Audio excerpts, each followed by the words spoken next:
At midday, the sun over Ouagadougou hung like a ball of fire, casting a red glow over the tin roofs and the sunburned faces of workers hustling amid dust and grease. On the main road leading to the outskirts, the clanging of hammers and the whirring of drills mixed with the laughter of children, a harsh yet honest symphony of life, a sound only those who have lived by the work of their own hands can truly understand.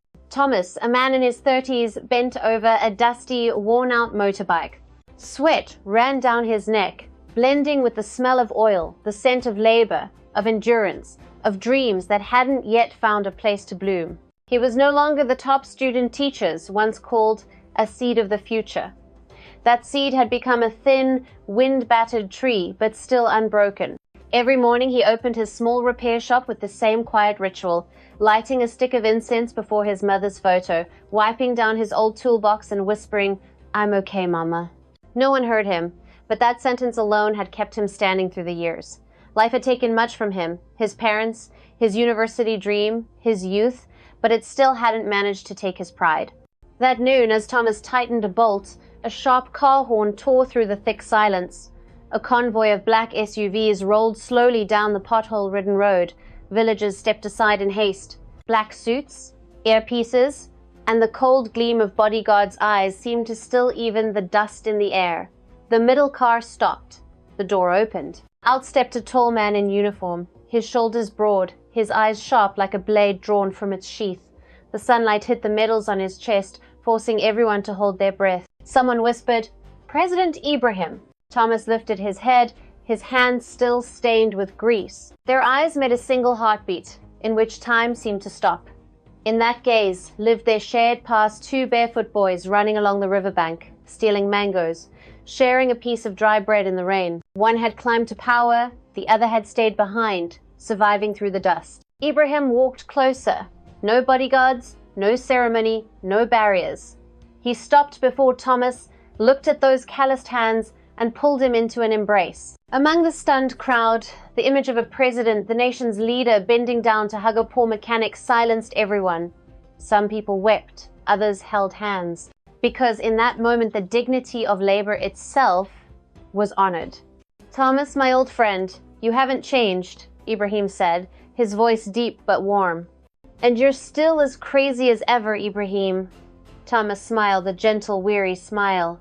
They sat together on a wooden bench in front of the small repair shop. It was a scene so simple it felt unreal. A head of state and a poor mechanic sitting side by side, sharing a bottle of water amid heat and dust. No cameras, no press statements, only two men, bound by a memory called faith. Ibrahim looked around, then said softly, "Thomas, I've traveled across this country. I've signed countless papers, made countless promises. But today, seeing you, I realize those promises mean nothing if we forget people like you." Thomas didn't answer. He simply looked up at the blazing Sahel sky and smiled. "This country doesn't need promise makers," he said. "It needs promise keepers." At that moment, the wind rose. The flag of Burkina Faso on the president's car fluttered against the setting Sunday. No one knew then that this small, quiet moment, the reunion of two old friends, would mark the beginning of a new chapter in the nation's history. After the dreamlike reunion, Thomas quickly turned back to his work. The old motorbike was still waiting, and its owner was getting impatient. Wiping the sweat from his brow, he murmured, "I have to finish this, Mr. President. They need the bike right away." Ibrahim looked at him and smiled softly. "Then I'll sit here and wait with you." The air seemed to freeze. The bodyguards exchanged uneasy glances. None of them had ever seen the president sit in a place like this. But Ibrahim simply waved his hand, signaling them to stand down. And so, under the blazing sun, the head of state lowered himself onto a wobbly wooden chair in front of the old repair shop. The sound of turning wheels, sizzling oil, and a rattling fan merged into a strange kind of music. No one could believe what they were seeing. A man in full military uniform, shoulder marks gleaming, sitting among grease and metal scraps, no guards shading him, no journalists, no podium. Just two men, a president and a mechanic, sharing the same patch of shade beneath a torn tin roof. Thomas bent over his work, tightening the bolts, his voice calm. "I'm the same as ever, Ibrahim, living by my hands, not rich, but enough to get by. And you now, everyone calls you sir." Ibrahim chuckled. They call me that, but I'm still the same fool who argued with the teacher just to defend you, remember? Thomas laughed, the sound crisp and clear against the heavy noon heat. Of course I remember. And we got punished for it had to write that poem, The Nation is Its People, 100 times. Both men laughed. Their laughter carried the taste of childhood, the taste of dreams that never died. A dry wind swept through, stirring up red dust. Ibrahim glanced at Thomas's hands, rough, veined, hardened by time. He spoke quietly, almost afraid to offend. I've met many rich, educated people, but few have eyes like yours. Eyes of someone who still believes in what he does. Thomas looked up, his gaze steady. Of course I believe. If I don't, who will? But tell me, Ibrahim, do you still believe in what we once did? Do you still remember our promise by the river? Ibrahim fell silent. His eyes grew heavy. In the distance, the city's new high-rises glared with sunlight, reminding him of the weight he carried on his shoulders. He exhaled slowly. I remember. We said we'd build a country where no one is left behind. But now, when I look around, I still see too many like you good, capable people struggling to survive. Thomas set the wrench down and sat across from him. Then don't regret it. Don't make more promises, Ibrahim. Just act. Act so that my daughter and millions of other children won't have to quit school just to survive. Those words, simple as they were, cut through the armor of power like a blade. Ibrahim nodded slowly. In his eyes now was no longer the distance of a ruler, but the quiet shame of a friend who'd strayed too far from an old vow. After a while, Ibrahim stood. He brushed the dust off his uniform and looked around the humble shop. You won't have to fix bikes here forever, Thomas. This country needs hands that know how to build real value. Thomas watched him walk away among the guards. The sun was sinking westward, its light pouring over Ibrahim's shoulders, stretching his shadow across the oil-stained ground. Neither spoke another word. But both knew this was more than a reunion. It was the beginning of a new promise, one that needed no declaration yet would shake the nation to its core. Behind them, the wooden chairs still held the warmth of the president's seat. Thomas laid his hand on it and smiled faintly. Inside him, an old flame stirred again, the flame of faith, of dignity, and of a country that could still be healed. The next morning, before the Ouagadougou sun had fully risen, the road leading to the small market echoed with the roar of engines. Car horns blared in quick bursts as a government convoy appeared, drawing stunned looks from the villagers. Vendors hurriedly pulled their children aside. A few men shaded their eyes to see who had arrived. When the door of the SUV opened, Ibrahim Traoré stepped out. No one could believe it. The president had returned, and he had come to the small repair shop of Thomas. Thomas was wiping his tools when he heard a familiar voice call out, "Remember what I said yesterday, Thomas? I don't make empty promises." Thomas froze, the old wrench still in his hand. He'd thought it was just a polite remark, something said in passing. But Ibrahim hadn't forgotten. Stepping into the yard, his voice rang firm and clear, yet without arrogance. I'm not here to hand out gifts. I'm here to give back what people have always deserved: opportunity. He turned to the officials standing behind him, the Minister of Labor, education representatives, and members of the press. Under the bright morning sun, he pointed to the old tin-roofed shop. From today, this place will become the first seed of the National Mechanical Training Center. We will turn the sweat of our workers into the future of this nation. Applause broke out like thunder. The villagers rushed forward. An elderly woman wiped her tears and said, "This is the first time I've seen a president speaking in our dust, not on our TV screens." Thomas stood motionless, unsure what to say. Ibrahim stepped closer and placed a hand on his shoulder. "You once taught me math, remember? You said, to solve a hard problem, start with the smallest step. I forgot that for a long time. But today, I want to start over right here, in this humble place." Thomas looked at him, eyes bright with sudden fire. "If you mean it, Ibrahim, then this isn't just a training center. It's the faith of millions living in this red dust." "Then we'll start with that faith," Ibrahim replied. He turned and spoke loudly to the crowd. "The government will provide equipment, materials, and funding so this place can train young people in skilled trades. The first students will be the children of the workers who built this community." Then his gaze fell upon a little girl peeking shyly from behind the door, Amina, Thomas's daughter, her dark eyes wide with wonder. "Amina, come here," Ibrahim said gently, his voice soft as an afternoon breeze. The girl stepped forward and bowed her head. "From today, you'll receive a national scholarship," Ibrahim said. "You'll study wherever you wish until you become an engineer to continue the dream your father once had to give up." Thomas fell to his knees, tears streaking down his dust-covered face. He tried to speak, but no sound came out. The crowd fell silent, only cicadas and the pounding of hearts filled the air. Ibrahim bent down and helped his friend to his feet. "No one here owes anyone a favor," he said quietly.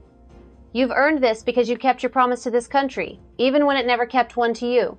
A reporter raised his camera, capturing the image of two friends clasping hands amid the cheering crowd. In the morning sunlight, grease, sweat, and tears mingled together, gleaming like newly forged metal. That moment was more than a ceremony. It was the birth of a new era, one built on the loyalty and dignity of ordinary people. Later that day, headlines would read, "President among the dust, the beginning of Burkina Faso's labor revolution." But for Thomas, no newspaper was needed. He knew the promise had been kept, and his daughter now carried the dream he once lost.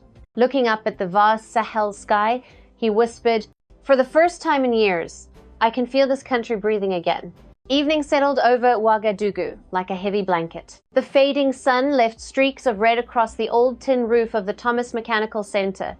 New lathes gleamed under the light. The sound of hammers and chisels echoed a symphony of hope rising from the red dust.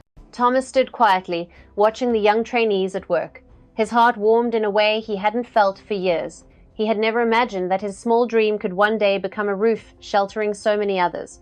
But as the light dimmed, a shadow crept in. A luxury car stopped at the entrance. The tinted window rolled down, revealing two men in dark suits, their expensive cologne cutting through the smell of oil and iron. The driver opened the trunk and pulled out a thick envelope, placing it on Thomas's worn wooden desk. "Mr. Thomas," one of them said smoothly, "we're here on behalf of an investor who wishes to thank you. Just a small token of appreciation." Thomas frowned. "Appreciation for what? I haven't sold anything." And the man smiled a soft smile, yet sharp as a blade. "All you have to do is invite the president for a drink at the opening ceremony next week. We'll handle the rest. Afterward, you and your family can take a little break in Abuja, a new house, a bank account, and a future for your daughter abroad. No one will ever know, Thomas. Everything's clean safe." The air in the room thickened. Thomas stared at the envelope, heavy, bulging with crisp bills. He didn't touch it. "And if I refuse? You'll regret it. In this country, people don't live on faith, Thomas." The door closed behind them, leaving only the smell of smoke and silence. Thomas sat for a long time. The envelope sat on the table like a stone, pressing down on his conscience. Outside, the laughter of apprentices and the hum of machines reminded him this place was built on belief, not money. Night fell. Thomas sat beside a flickering oil lamp, staring at the photo of his wife and daughter. Esther came over, resting a hand on his shoulder. "What are you thinking about?" "They came to buy my soul," he said quietly, "and they offered a good price." Esther looked at him, her voice gentle but firm. "We're poor, but we don't sell honesty. You chose the hard road, don't let anyone drag you off it." Thomas gripped her hand tightly and nodded. The fire in his eyes flared again, small but steady, like the oil lamp glowing against the wind. The next morning, he put on his jacket and walked straight to the presidential palace, the envelope in hand. When he met Ibrahim, he spoke simply, "Sir, they tried to reach you through me. I don't know who they are, but I can't stay silent." Ibrahim opened the envelope, studied it for a long moment, then looked up at his friend. "You just saved me, and this country." That night, Thomas returned home to see the lights of his training center still burning. He knew then he had chosen right, because sometimes the greatest victory isn't defeating others, it's staying true to yourself when temptation comes calling. If you too believe that honesty still matters in this world, comment, "I choose honesty." And subscribe now to join us in telling more stories of people who stand tall in the face of darkness. The night over Ouagadougou was still and heavy. Streetlights cast their dim yellow glow over the oil-stained ground, reflecting the shadow of a man walking briskly through the quiet corridors of the presidential palace. Thomas clutched a thick envelope in his hand, each step echoing the weight of his conscience, heavy but unshakable. The meeting room door creaked open. Ibrahim sat alone, a cup of tea gone cold beside him. He looked up, his eyes soft yet burdened the eyes of a man carrying a nation on his shoulders. "Thomas, what brings you here so late?" Thomas placed the envelope on the table, his voice rough with fatigue. "Sir, I don't know if this will trouble you, but someone wanted you to drink this. They said it was to improve your health. I brought it here because I refused to be a traitor." Ibrahim was silent. He opened the envelope. Inside was a small glass vial filled with a clear liquid. A folded note lay beside it, bearing a chilling message: to set things back on the right track. No explanation was needed. In that instant, both men understood an invisible hand was reaching to crush the light they had just kindled. Ibrahim met Thomas's gaze. "You know," he said quietly, "I once thought power was strength, but real strength is when someone still dares to say no. You just did that." Thomas didn't answer. He sighed deeply. "I couldn't stay silent, Ibrahim. I've seen the people who believe in you. If you fall, they'll lose their faith." For a moment, silence filled the room. Then Ibrahim pressed the security call button, ordering an immediate investigation. The hunt began that very night. Presidential guards moved like ghosts through the city, tracing clues from the strange car that stopped at the center to a suspicious bank transfer. By dawn, 3 men were arrested, one of them a senior aide in the Ministry of Trade. The news spread like wildfire.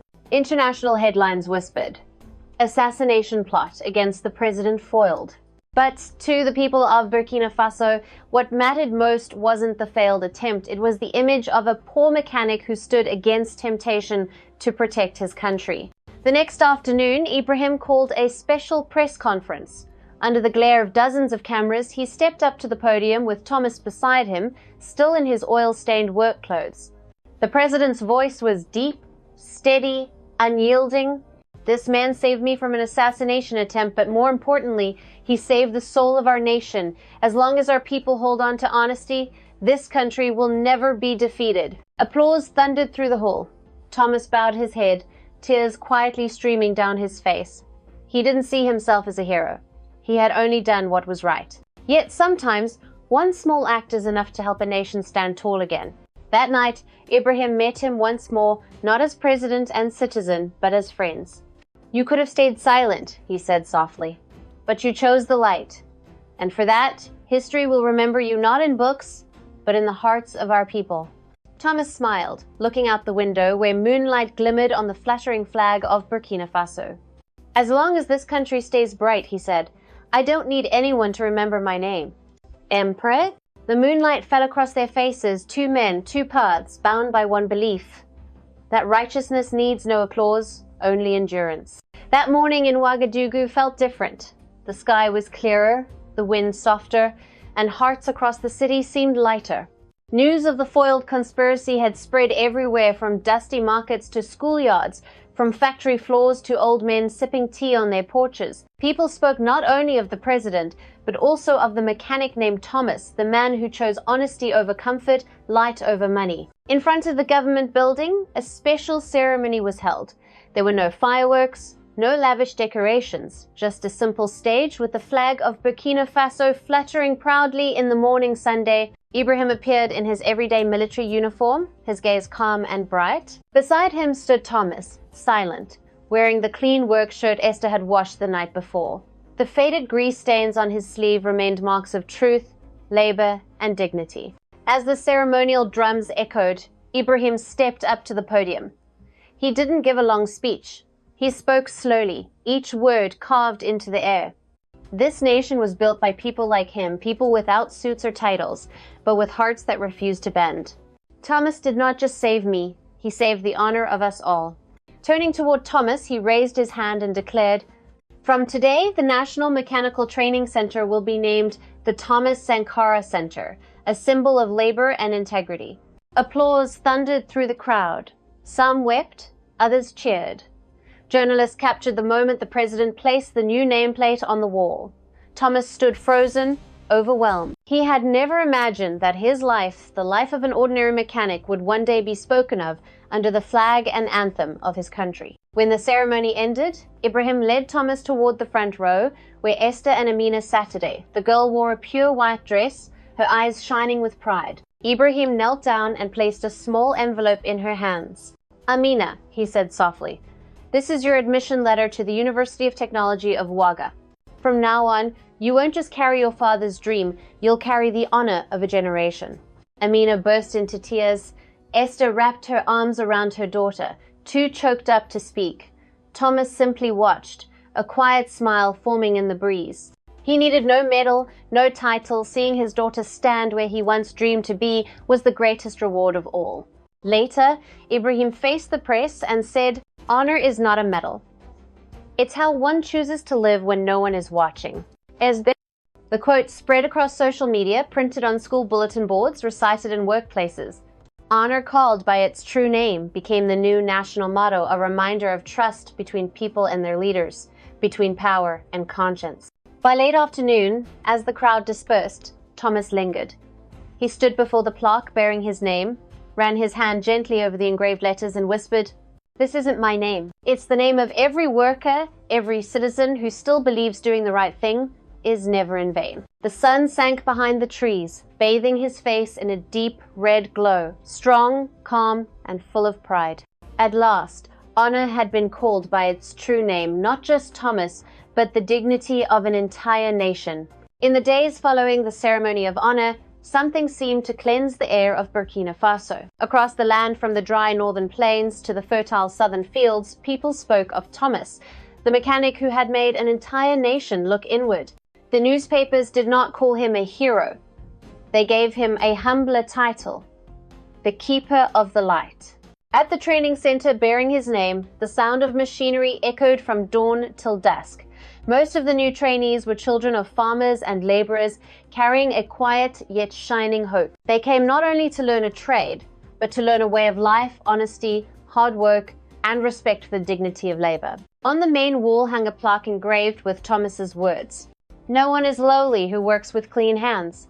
Each time the students read it, they stood a little taller, their eyes a little brighter. One morning, President Ibrahim arrived at the center and announced, "No motorcade, no guards, just a man in a plain shirt walking through the heat of the workshops." He looked at the young faces bent over their tools, at the sunburned hands shaping pieces of metal with care, and he smiled. Thomas spotted him and hurried over, his hands still stained with grease. "Sir, you should have told me. I would have prepared something." "Don't call me sir," Ibrahim laughed. "I came here as a student today." They sat together on the old wooden chair, the same one where, years ago, they had shared a bottle of water under the blazing Sunday.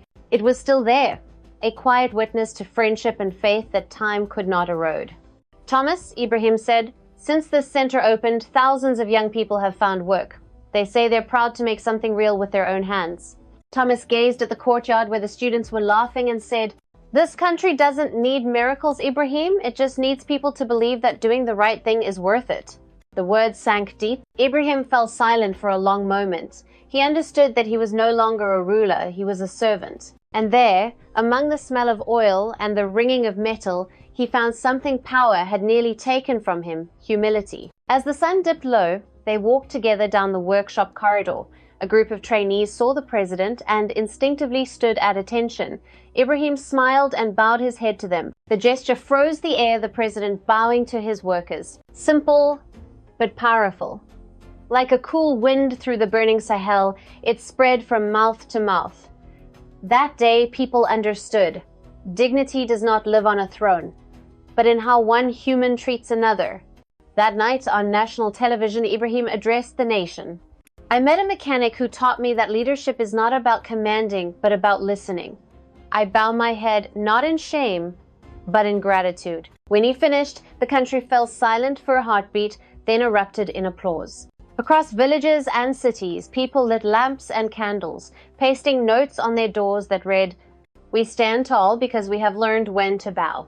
Under the starlit Sahel sky, thousands of small lights merged into one great map of dignity. For the first time in years, Burkina Faso stood tall, not because it was rich, but because it had learned humility in the presence of what is right. Dusk settled over the Sahel. The sun, glowing like a great dying ember, sank slowly behind the distant hills, casting golden light across the earthen rooftops of Trial City, a new city built by the very hands that once knew only poverty. At the heart of the square, the flag of Burkina Faso fluttered proudly in the evening wind, its shadow stretching across a small monument engraved with the words, "Dignity needs no permission.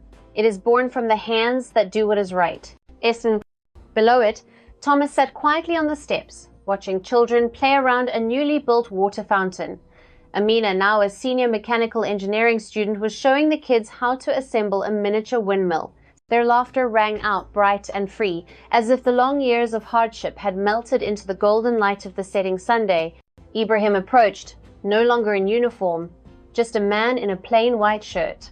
He sat beside Thomas, and for a while, they said nothing. The wind carried the scent of new earth and blooming acacia. "You see, Thomas," Ibrahim said softly, "this country really is changing, not because of buildings or speeches, but because our people have learned to believe again, to believe in themselves." Thomas nodded. "I didn't do anything great, Ibrahim. I just refused to sell my soul." Ibrahim smiled. "And that's exactly why you saved an entire nation." And together they looked out across the fields green once more, where the hum of tractors mingled with the songs of farmers. The sunset spread its orange glow over every face it touched, calm, proud, and full of hope. Inside the vocational classrooms, the blackboards still bore the motto Thomas had written long ago. "No nation is poor when its people still guard their honor." Amina stepped outside, holding up a small wind turbine she had built. "Look, father, it works." Thomas laughed, resting a hand on her shoulder. "Good job, my girl. Let it keep turning, just like our faith." Above them, traditional drums began to beat, rising and falling with the wind. Ibrahim stood and gazed at the crimson sky. "We spent years fighting for freedom," he said, "but it may take a lifetime to learn how to deserve it." Thomas looked at him, his eyes steady and deep. "As long as we never forget to bow before dignity, the light will never fade." The final shot closes on the city as the streetlights slowly flicker on, one by one, stretching into the horizon. The sounds of laughter, engines, and music merge into a single symphony of renewal, and the narrator's voice rises calm, warm, full of pride. Burkina Faso has proven that a nation does not need wealth to be strong, nor power to be respected, only honesty and dignity to stand tall. If you too believe in the power of what's right, comment, "I choose the light," and subscribe to help us share more stories of people, the small flames that keep the world warm.